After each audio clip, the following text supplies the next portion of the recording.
سترتقي بنفسك حين تدرك بأنك شخص مهم، ولست بحاجة أبدا لآراء غيرك حتى تثبت ذلك. حين تؤمن أنك وحدك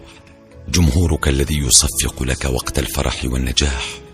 وأنك وحدك من تواسي نفسك عند الحزن والتعثر. حين تؤمن أنك طبيب روحك ودواؤها، وبأنك لن تحتاج لغيرك بقدر احتياجك لدقائق تجلس فيها مع نفسك حتى تتقدم أسرع نحو ما تريد. سترتقي بنفسك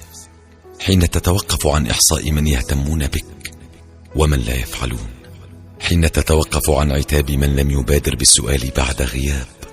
حين تتوقف عن الاهتمام بمعرفة من فرح لفرحك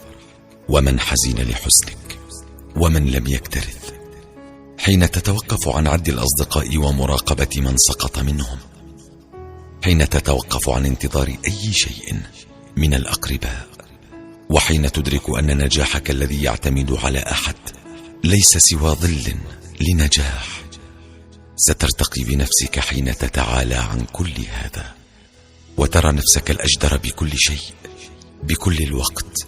بأن تكون سندك وقوتك وعزيمتك وصديقك، بأن تسعى لنفسك لسعادتك وحياتك فقط، بأن ترد على الجميع بأفعالك لا بكلماتك، بأن تكون ابتسامتك هي المعلومة الوحيدة التي يملكها الجميع عنك. حينها سيهدرون وقتهم